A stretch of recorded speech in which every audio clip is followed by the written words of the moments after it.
Key points. Atticus. Atticus's defining characteristic is that he's able to empathise. He's able to empathise with everyone. For example, he can see beyond Mrs Duboses' threats and treats her with respect.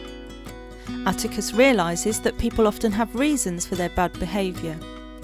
He turns the other cheek at Mrs Duboses' insults because he knows that she's in pain and trying to wean herself from her morphine addiction. Atticus even empathises with the Ewells.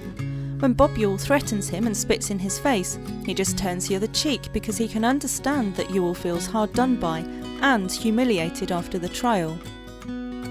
However, sometimes Atticus empathises with others so much it almost blinds him to the harsh realities of life.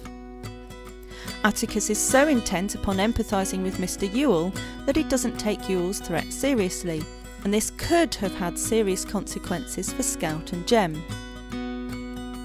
Atticus is trying to instil the same sense of empathy into his children, which is why he makes Jem go and read to Mrs Dubose.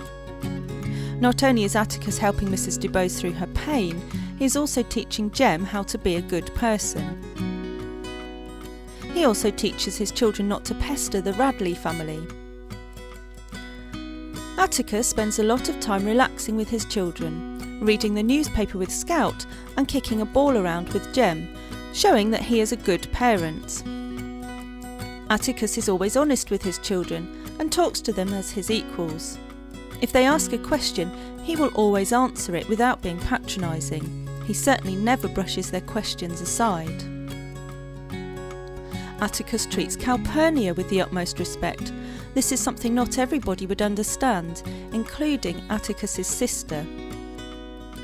Aunt Alexandra tries to make Atticus get rid of Calpurnia, but he refuses, showing that he will not be swayed by the opinions of others.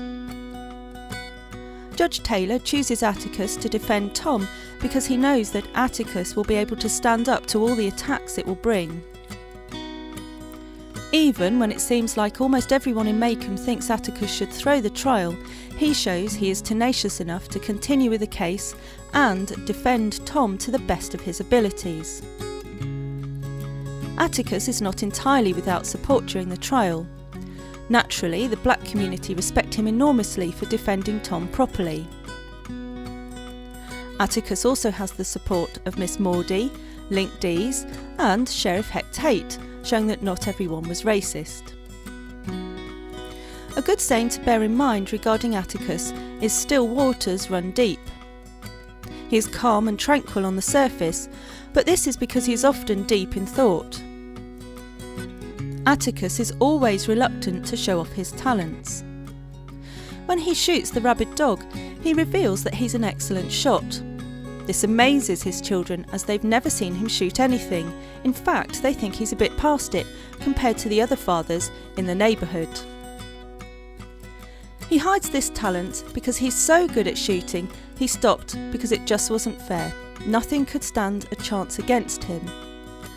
This incident gives his character depth, but is also a metaphor for the fact that when he sets his mind to a task, he will be successful, accurate, and do the right thing. Atticus doesn't win the trial for Tom, but he's prepared to take it to appeal. We are confident he would have seen it through to a successful conclusion. He is a gentleman, full of warmth, compassion, and empathy for his fellow man.